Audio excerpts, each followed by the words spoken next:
Čaute, ja som Maxo a vítam vás teda vo Visual DNA. Je to prvýkrát, je to prvýkrát predované, hej. A v podstate, čo tu robíme, riešime tu také niečo, že psychológiu, to ako ľudia boxujú a poskytujeme to ako služby rôznym firmám. A čiže robíme big data, na to robíme nejaké analýzy a na to máme nejaké veľké prostredie distribuované kade-tade.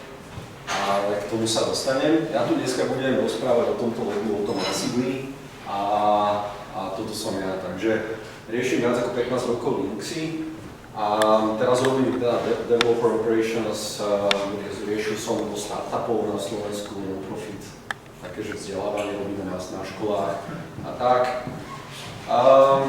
Chodím si zahrávať squash, takže ak by niekto sa chcel vyzvať, tak si na zahrám. A pívečko a stolný futbal to máme v kultúre tu máš, takže keď využijeme túto stranu na konci, tak teda niekto hrá. A sme to celkom už dobrí, lebo chápete. Dobre, čiže ak toto je niečo iné, a poďme teda na to, čo tu máme. A naša implementácia Ansible, ako my tu máme Ubuntu ponasadzované, a naša implementácia Ansible, máme tu teda Atlassianový stack a máme to poprepájane všetko navzájom, takže tiketovanie máme napojené na to, ako komitujeme do stashu, teda na ten Git a nám to pekne vyrába všelijaké také logovania v rámci tiketov a tak. Ale to je už také viac fokusované na ten Ansible. Naše celé prostredie, všetko sa tu točí okolo big data, čiže máme tu pomerne veľký Hadoopový klaster.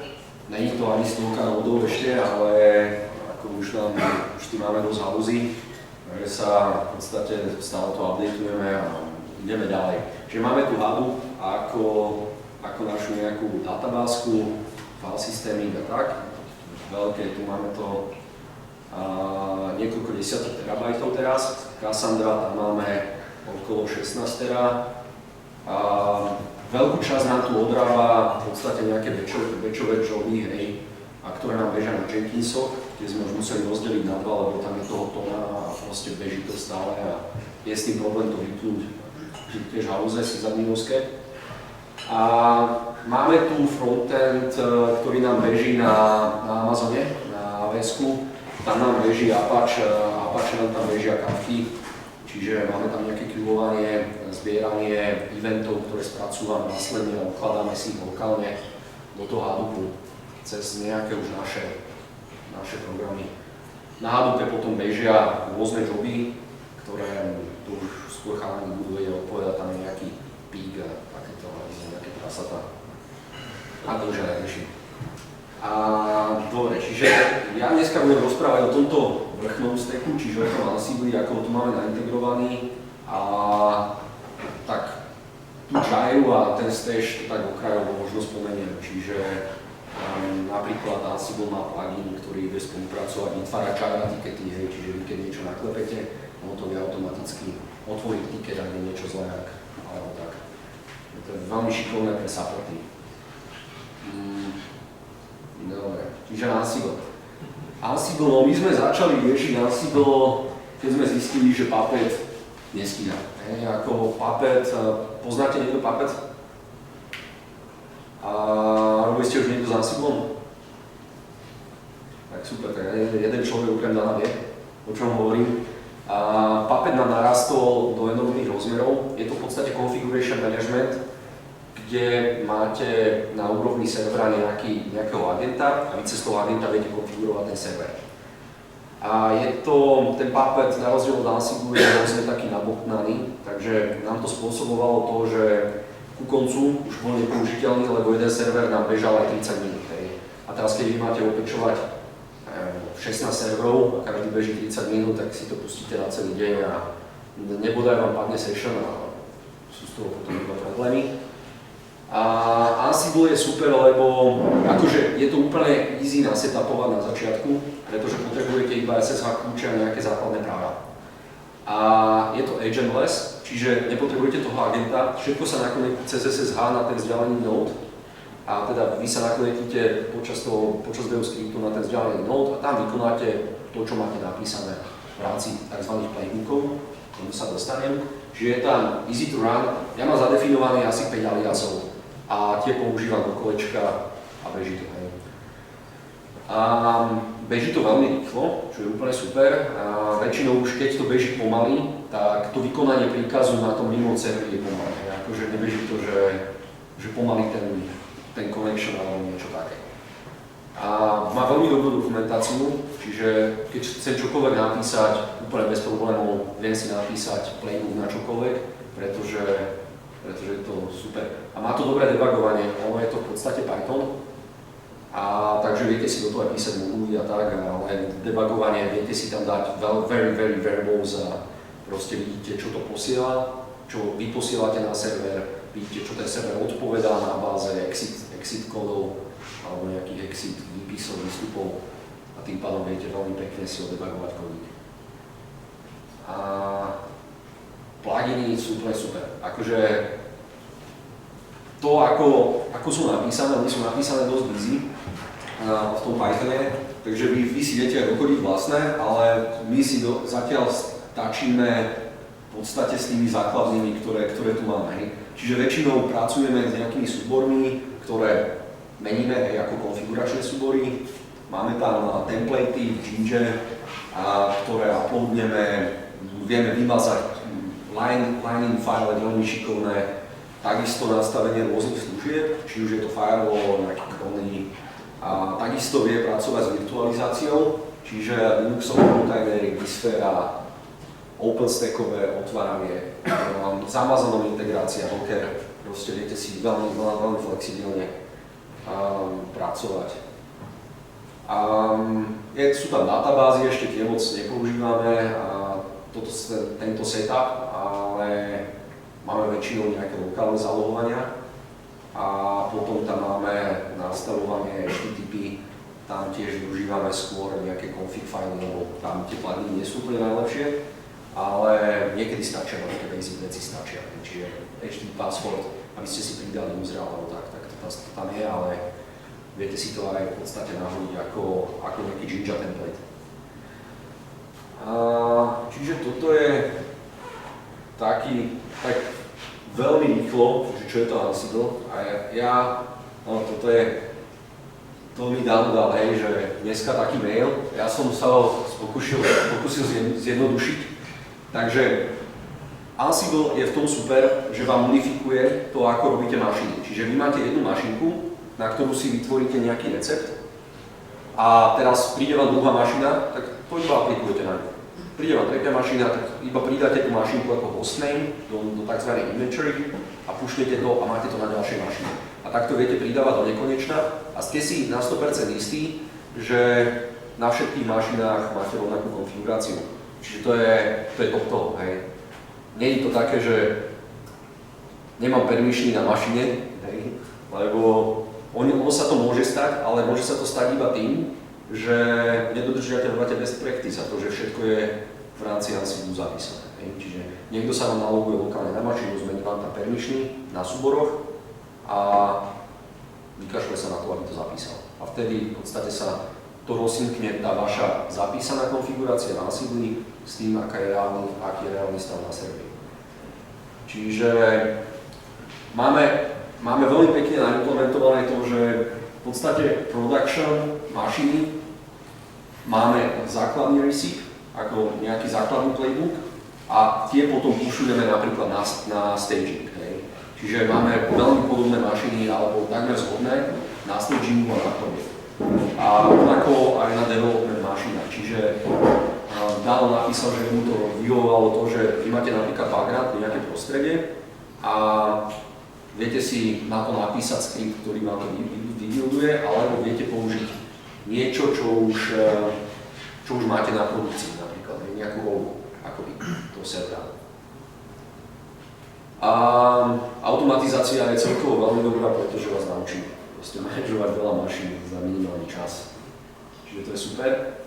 A neviem, či som niečo zabudol z toho, čo som tam Dano napísal, ale ak nie, tak ja sa k tomu môžem dostať. Tak potom na konci ešte budú otázky. Puppet versus Ansible. Mali sme nasadený Puppet, keď nám to narastlo na nejakých 15 000 riadkov kódu, tak obrovské problémy. Nikto strašne dlho to bežal, a to bol iba jeden problém. čokoľvek tam zmeniť bol strašný pain, akože dependency hell, ako kedysi RPNka. Takže sme prešli na Ansible, kde sme to shrinkli takmer na štvrtinu kódu. Čo ukazuje naozaj, že ten Ansible je oveľa viac easy. Je taký, on je veľmi straight, že nemáte tam také tie zabučenia až tak veľa, ak si to správne navrhnete. Samozrejme, vyvarovali sme sa tam aj vytvoreniu nejakých takých presne tých dependencí, že jedna rola je závislá od druhej a tá je od tretej a tak, ale no, už sa nám to tiež začína motať, lebo už tam máme viac ako 5000 riadkov kódu a tým pádom už to začína sa navizovať. Na Puppete bolo veľmi dobrá vec to, že vyzdvihnem iba také tie veľké plusy Puppetu. Veľký plus Puppetu je, že on má UI veľmi dobre. Čiže máte tam nejaký web, formana, kde si viete vy naklepať, že tento server má mať takúto rolu a majú sa tam pušnúť takéto konfiguračné veci. Na Ansible nemáme nasadený bohužiaľ nejaký user interface, nejaké GUI a tým pádom v podstate každý, kto chce s tým robiť, musí nám zapisovať texťaky a pušovať do Gitu a potom si to bežať. Máme s tým jeden problém a to je ten, že v podstate ako si zadmení, tak my máme možnosť meržovať do tohoto repozitára a tým pádom, keď nám chalani menia niečo z hľadiska toho z developerskej strany a oni nemajú tú možnosť to meržnúť do toho hlavného repozitára a tým pádom to aj bežať, tak nám otvárajú tikety, akože merží nám to, čiže my všetko po nich musíme kontrolovať a bežať. Takže spôsobuje to iba takýto overhead, ale zatiaľ to nie je veľa, takže to není. Čiže je tam taký zložitejší config management práve kvôli tomuto, že my musíme kontrolovať všetky tie configy a všetko ide cez nás. Tam zvážujeme, ako by sme toto mohli nejako vybabrať a uvidíme, že či sa to teda podarí alebo ne. A myslím, že to je cca taký brief. Takže prechádzali sme z Puppetu na Ansible a sme zatiaľ pomerne spokojní. A prečo nie Puppet? Mali sme, akože templatey, mne sa tam pripadali, ja som s tým robil asi 2 mesiace s tým Puppetom, až keď som prišiel sem a mne to prišlo ako dosť, že celé tie zápisy boli veľmi také obšírne, veľa všelijakých zátvoriek, niečo ste niekde zabudli, nevedeli ste to vôbec debugovať, veľmi zložité sa to riešilo. A veľmi zložité bolo zavolať si premenu, aj zadefinovať si premenu, nie veľmi zložité, ale bolo to zložitejšie určite ako v Ansible.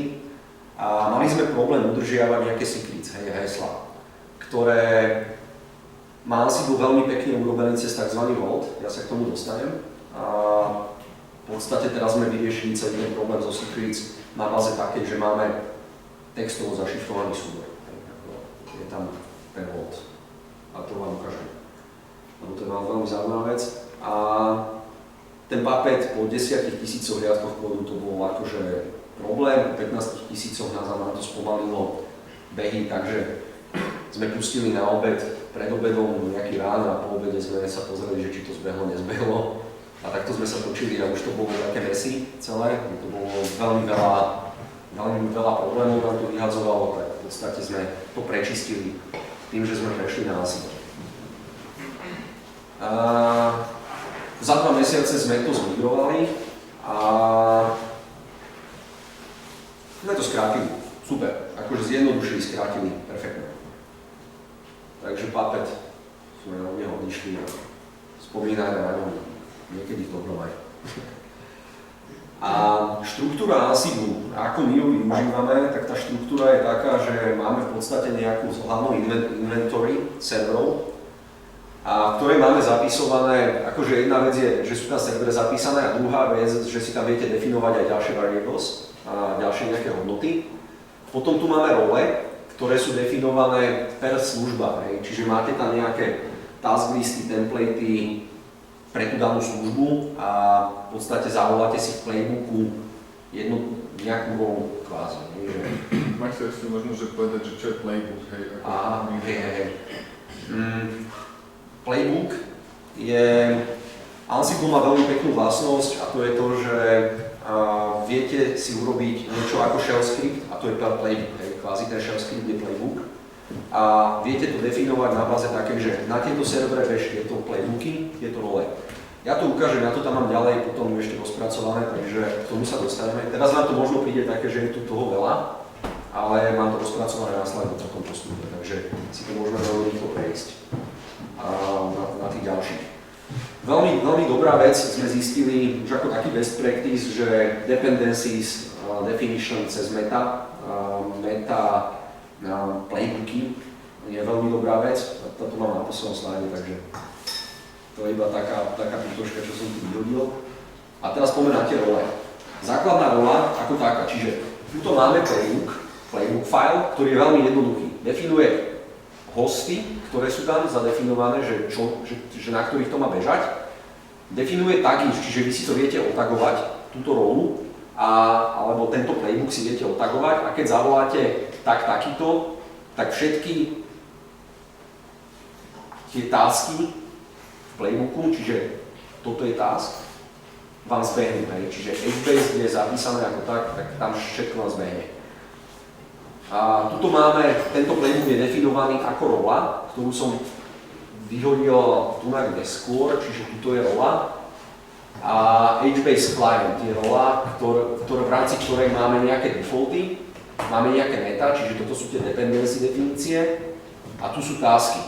A tuto máme nejaký template. Jediná vec, čo je tu v podstate zložitejšie zapísaná, je to, že tam využívame ten template, ale to mám na ďalšom slajde ešte.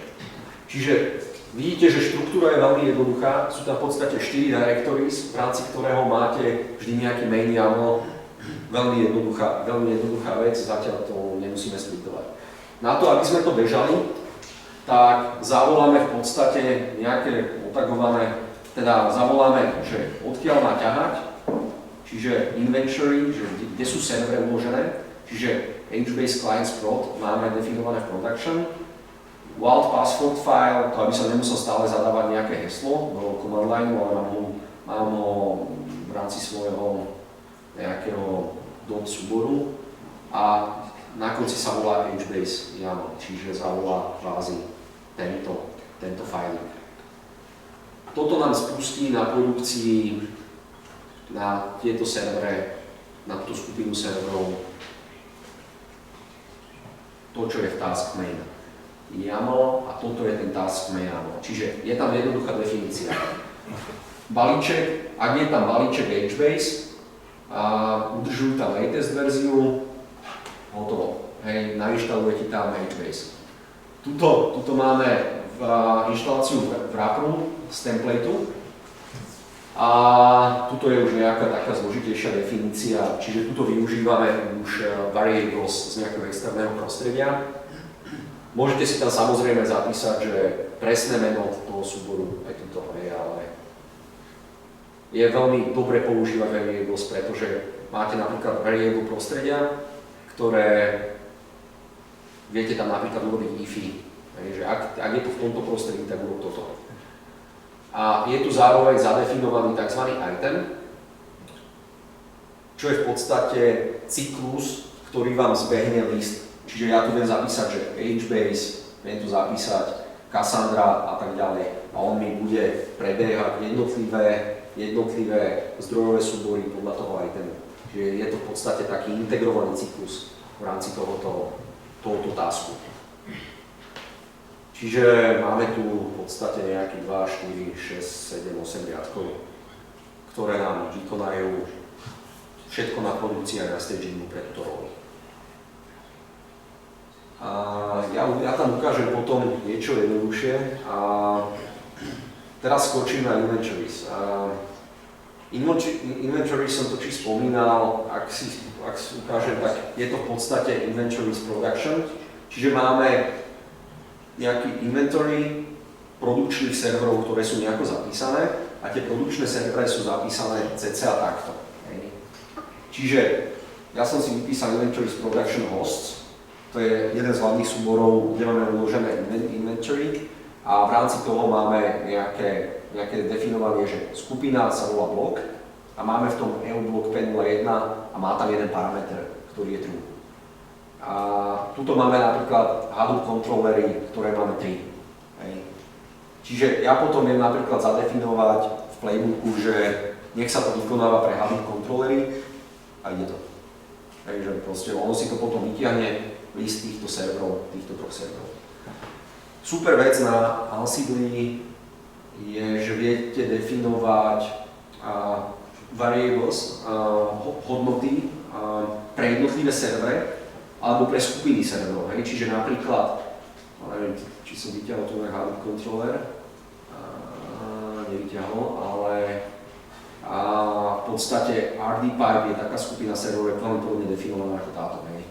Čiže máme tam potom zoznam serverov, na ktorých beží RDPipe a parametre pre tie servery sú tu, plus ak by sme chceli špeciálny parameter pre tento server, tak ho nájdete v PostVariables. Čiže viete tam definovať veľmi pekne na granularitu na server, na skupinu serverov alebo na celý Ansible, keď beží. Čo je úplne super. Dobre. A ten load. Akože load je super v tom, že máte zašifrovaný súbor, v ktorom sú všetky vaše heslá. Alebo aj akékoľvek hodnoty, aké si tam dáte. Není dobré ho urobiť príliš veľký. Je dobré naozaj tam mať také secrets. A v podstate toto je časť toho nášho súboru. On je asi, neviem, 500 riadkov kódu, alebo takéhoto. Super je to urobené v tom, že viete to storovať v Gite. Viete v podstate robiť verziovanie toho vaultu a tým pádom ho viete modifikovať, sťahovať medzi skupinou, medzi týmom. A ja mám zadefinované na to 2 aliasy. Môžete vidieť, že máme samostatne vault pre staging a samostatne pre production. Takže ja v podstate si zadefinujem nejakú hodnotu v jednom stagingu, s takým istým menom si hodnotu zadefinujem v production a potom v rámci templateu viem použiť iba jedno meno hodnoty a ono si to vyťahne z tej danej inventory, z toho daného vaultu. Čiže toto je vault, ako secret ako taký. Toto nám strašne uľahčilo život oproti Paputi. Toto ako security nám zlepšilo, ako do repozitára majú access takmer, mali access vo firme kedysi takmer všetci. A tým pádom sme mohli dať developerom access, aby modifikovali Ansible, aby spúšťali oni skripty, aby si vytvárali skripty aj vlastné. A secrets ako také, ako bezpečnosť máme uložené na samostatnom mieste, ktoré je zašifrované. A tým pádom to nie je problém, nejaký security problém. Super vec je Ansible, ale máme svoje nevýhody. S komplexitou to narastie, akože s komplexitou sa vám vytvárajú nové problémy a už teraz pociťujeme, že niekto niečo zmení, náhodou to neotestuje a zrazu o 2 týždne zistíme, že nám to úplne niekde inde, už ako sú dependency porobené, tak zrazu vám to vyskočí úplne na inej strane a musíte dohľadávať, že čo kto urobil. A myslím, že to je taký generic problém toho, že ak človek netestuje, tak ak si človek neotestuje svoju robotu, tak potom to môže spôsobiť problém. A problémy s dependencies, to je presne to, že tie metadáta, proste je to best practice ich zapisovať. A potom jednotlivé playbooky, čiže máte v role, máte určitý playbook a je dobré ich porozdeľovať, už keď to narastá. Už prichádzame do tej fázy, kedy to musím porozdeľovať a pravdepodobne pôjdeme do toho, že security bude oddelené a konfigurácia aplikácií bude samostatne a podobne. A veľmi slušne je urobené to, že máme v podstate, my máme vytvorenie virtuálnej mašiny robené cez Jenkinsa, kde nám vytvorí virtuálnu mašinku a napušuje nám tam základné nejaké SSH public keys a podobne a na to nám potom pustí ten Ansible run. Takže my v podstate vytvoríme cez GUI virtuálnu mašinu, zadáme tam nejaké parametre a ona sa vytvorí a zároveň sa na nej pustí nejaký základný set, tzv. Bootstrap, ktorý nám nastaví tak, aby bola použiteľná už priamo. Čiže poklikám párkrát a už mám virtuálnu mašinku nastavenú so všetkým. So všetkým, čo som tam dal už aj predtým, akože s celým našim Ansible repozitárom. A ja som predtým moc to nerobil, predtým ako som prišiel do Visualu. A toto mám ako sysadmin v korporáciách, predtým som to nikdy nevidel. Takže keď som prišiel sem, tak som bol milo prekvapený, že čo to všetko vie a je to úplne super best practice. To je, v podstate si napíšete infraštruktúru v Gite a pracujete s týmom. Takže toto je taký brief o Ansible. Ja by som dal ešte, možno nejaký, neviem, či mám ešte čas, dal by som krátku ukážku, že niečo urobím na serveroch, aby ste videli ten run samostatne. Ukážem vám dva príklady. A toto mi povedali, že tu mám dať taký slajd, pretože už nám dochádzajú, už sme sa tak naučili hrať v futbale, že už nám dochádzajú nové myšlienky a potrebujeme nových partakov do týmu. Čiže uvidíme, že či tu niekto vie hrať v futbale alebo nie. A tak, pivka, všetko je baviť. Dobre, a ja teraz si teda otvorím... Čo? To by tam niekto vsunul, to zlá. Ale že bod zámar. Dobre, takže začnem tu, mám tu zaskynovaný pár Ansible. Keby si ten fond, prosím ťa, zväčšiť. Zoom Trošku, že by to... Ako sa to zoomuje? Command plus. Lepšie? Chlapík očno? Ešte príde. Ešte? Lepšie? Dobre. Kebyže to tak nažil, to je. Čiže v podstate mám tu ja pár nejakých Ansible príkazov, ktoré vám patrične okomentujem a začnem teda z hora. Toto je lepšie víno, alebo to nie je lepšie víno? Je to takto označím. Horšie? Dobre, tak to označím. Takže začnem z hora. Ja som hovoril stále o nejakých playbookoch a o takýchto hauzách. Čiže vy si napíšete nejaký RISI, nejaký playbook, ktorý viete pustiť ako na ten váš server. Ale Ansible sa dá veľmi pekne používať aj na automatizáciu príkazov. Čiže vy potrebujete vymazať alebo vyskúšať, že či viete zapisovať do /tempu na všetkých vašich serveroch. A na to sa používa príkaz obyčajný Ansible. Čiže Ansible -s je tam nejaký vault password a dáte mu store inventory a za tým sú v podstate dva parametre. -m module, čiže -m shell a potom je nejaké variable, do ktorému zadáte, že touch. Hej. Čiže napríklad teraz nech sa nepomýlim hlavne.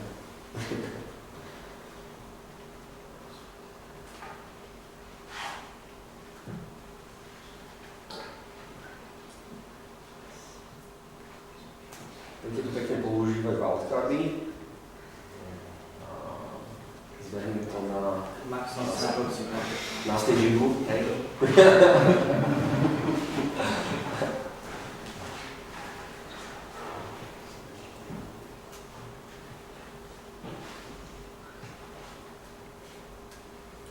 Čiže toto by mi malo vytvoriť file na jednom z našich serverov. Čiže to najmä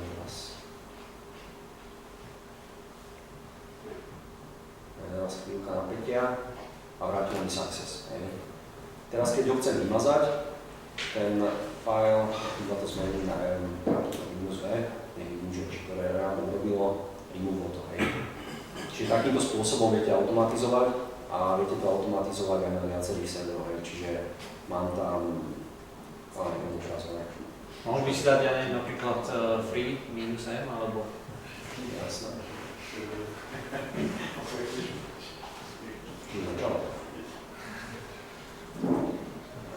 Trošku to zbežne na viacerých. Čiže takto mám grafické, hej.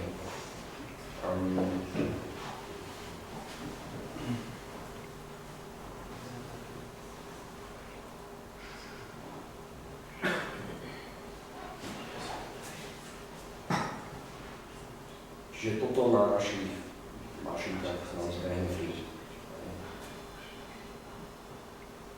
Čiže vidím, že ktorá virtuál host, na ktorých mám bežia virtuálky, koľko má voľného. Čiže... Spúšťa paralelne alebo dosť? Vie to púšťať aj paralelne a toto konkrétne púšťa paralelne. Niekedy už mal som s tým problémy, že niekde sa to halklo, niekde to spienehalo a bol z toho mes na tom výstupe, tak potom sme išli aby to pojedno spúšťalo, aby tam nebola tá paralelizácia. Ale je to veľmi rýchle, takže fakt nemáš problém púšťať aj paralelne tie komandy. Myslím, že default je, že 4 paralelne púšťa. Ale nie som si tým úplne istý, ale chce sa 4 púšťa. Čiže toto je prvý komand, ktorý mám nejako tak zadefinovaný. S týmto robím takéto nejaké zmeny, že na viacerých serveroch baterujem dáta a podobne. Veľmi šikovné. A potom je, v podstate mám tu nejaký playbook definition. A osobitne máme Hadoop, toho sa väčšinou nechytáme. A potom tu máme nejaké naše stagingu. Čiže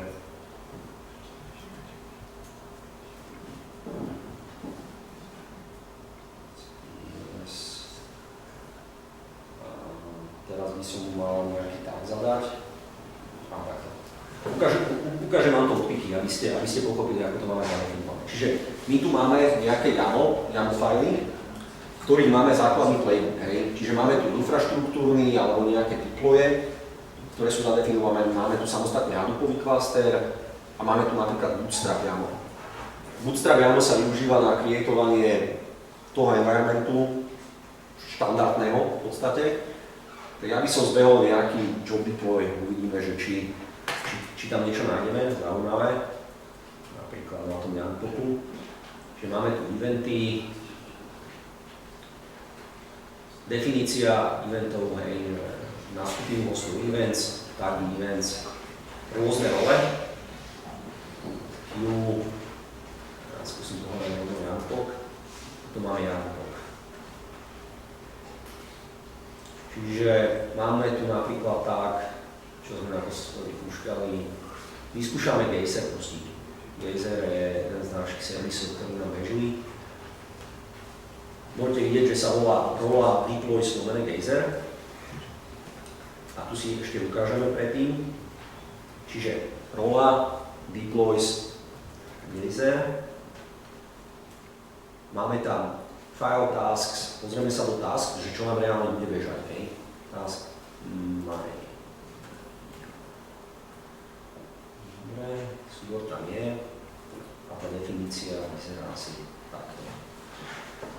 Čiže máme nejakú inštaláciu Tembriprul na čistenie tempu a máme tu nejaké cleanup cron joby, konkrétne využité Tembriprul, čo je definícia cron jobu ako takého, vytvorenie súboru s contentom takým a takým, máme tu inkludnuté nejaké podservisy, ktoré sú definované v samostatných playbookoch. Tento sa púšťa iba keď je environment produkcia. A tuto máme inkludnutú nejakú štandardnejšiu vec, čiže je to tam nejaká rola create HDFS path a tuto je ďalší create HDFS path, čiže toto je inicializácia HDFS a nejako maltinu na to.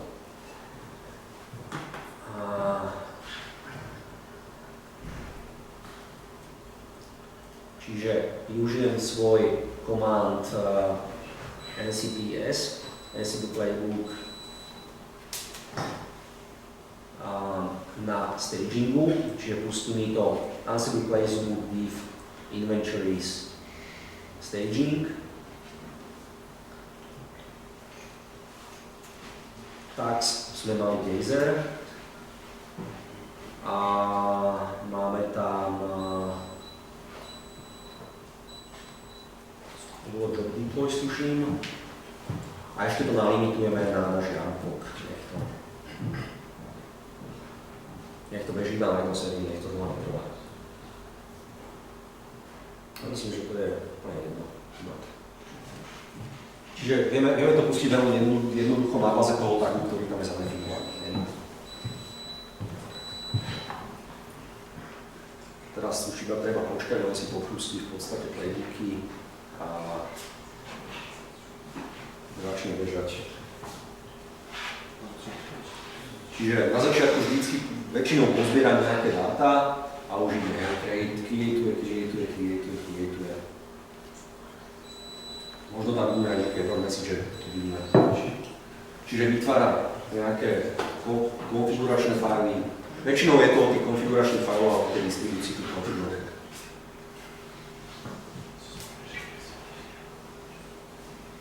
Toto všetko je robené cez cyklus, takže ten počet riadkov kódu je veľmi malý a máme tam iba definované templatey, ktoré sú odlišné per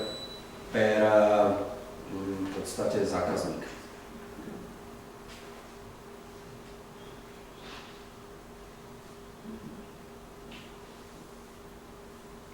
Čiže tuto ste videli vykreatovanie jedného serveru fázy.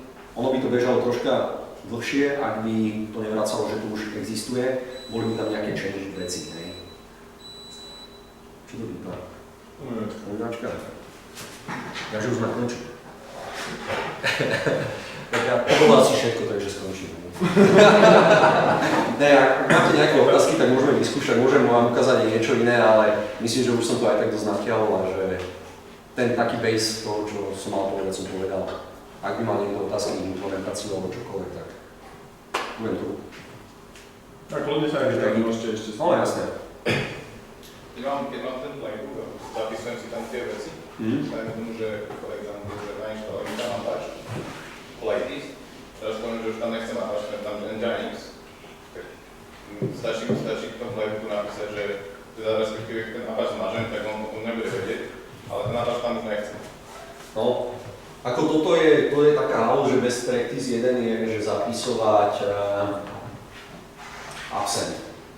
Maličky, Čiže to, čo som tam už dal, ako keby povedať mu, že vyním si, že to tam nechceš, hej, presne. Ako je to best practice to zapisovať takto. Áno, keď vytváraš tú infraštruktúru, tak je to iná vec, ako keď to potom meníš. Čiže tam to musíš naozaj myslieť na to, aby ti tam neostali nejaké stejné balíčky, niekde. A je dobré ich postupne. Čiže on nemá niečo na tých mašinách, že by si ukladal, že to všetko som tam už dával, a už keď to v tom playbooku nemám, tak ako keby diffoval. Ty máš iba textrack. A v podstate spúšťaš ten textrack. Vieš aj nejakým spôsobom vyexportovať už hotový config? Keď máš nejakú Linux mašinu, tak z toho vytvoriť config pre tú budu? Tie konfigy sa creatujú v podstate až na mašinu a ten export, to som ešte nevidel. No, ako to myslíš, že vyexportovať? No, že máš nejaký hotový Linux stroj, máš tam niečo nainštalované a z toho by si vytvoril kópiu, podľa ktorej by si potom otvoril ďalšie mašiny. Toto je ten zápis Ansible je... Hej, len myslím reverzne, že z hotového na taký alfa. Že máš nainštalované a z toho vytvoriť playbook. To som nevidel, ne? To asi nie, To som... -L, to všetko daj do Ansible. Hej, no.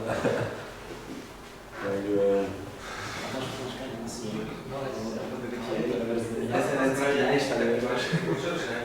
Chcem zabezpečiť, že nejaké NFS vytvorené nejaké operačníka alebo nejaké súborné stále z balíčky. Že by to stále kontrolovalo povedzme každých 5 minút alebo že keď niekto príde a odinštaluje alebo zmaže súbor, že by to hneď nahradilo. A tu máš monitoring zase, že ako toto není monitorovací tool, toto je skôr konfiguračný. Takže máme nasadené na monitoringu takéto veci, presne. Ale buď to máme ako cron fily, ktoré sú zapísané vnútri, že vytvorí ti cron file, ktorý čekuje, vieš, klasika, alebo máme to potom normálne v iSynga, hej, na Geos a čekuje sa, že či tam teda máme.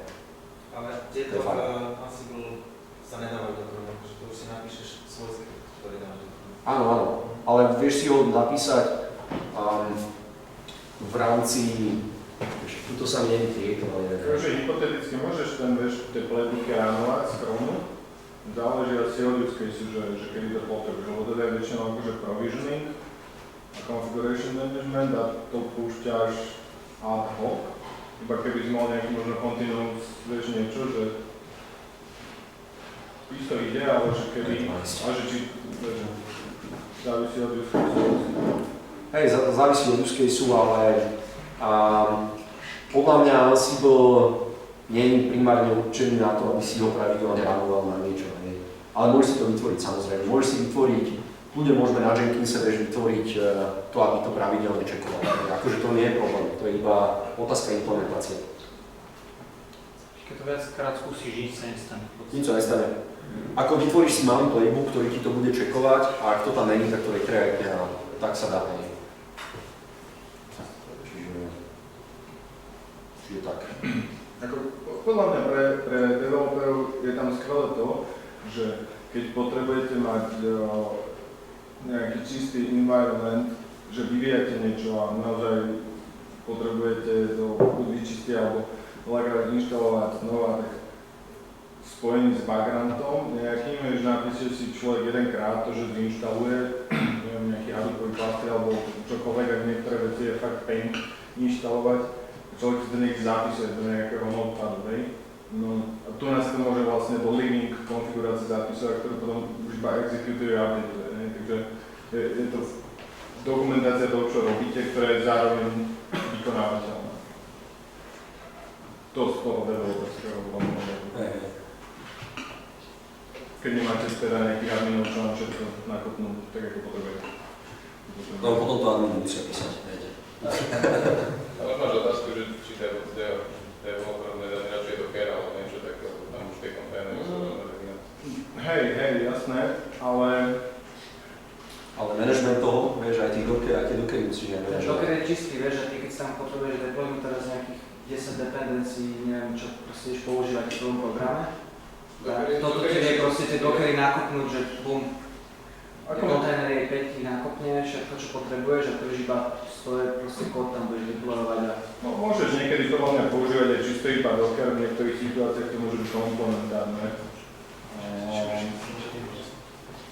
No už raz, keď to dostavíš tie kontajnery, tak ich proste počíš na kompózom a máš. Keď máš akože prostredie, ktoré závisí na ďalších nejakých trhov službách, tak on najlepšie tie kontajnery proste naštartuješ okamžite. Keď už ich máš teraz vyhodované. Ale nastavenie tých kontajnerov, akože samotných, to je iná vec. Tak to je takisto súbor, ako je to. Docker file.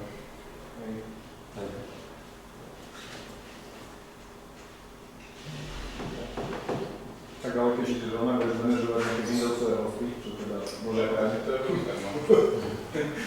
Ale toto je ako na tom, že s Windowsom. Windows to nevie.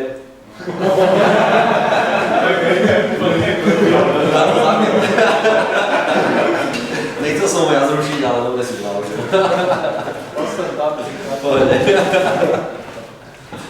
Ale napríklad vie to všetko, kde máte shell, hej. Čiže SSH shell. Čiže bankomaty nemôžu byť, to je. Keď nainštalujú bankomaty pre svoj server. Jasné. Takže na bankomaty alebo takéto veci, no tak neviem čo na 95.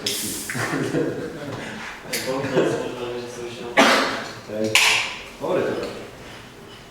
Díky za pozornosť teda a Q&A budeme ešte tých futbalov pozorať.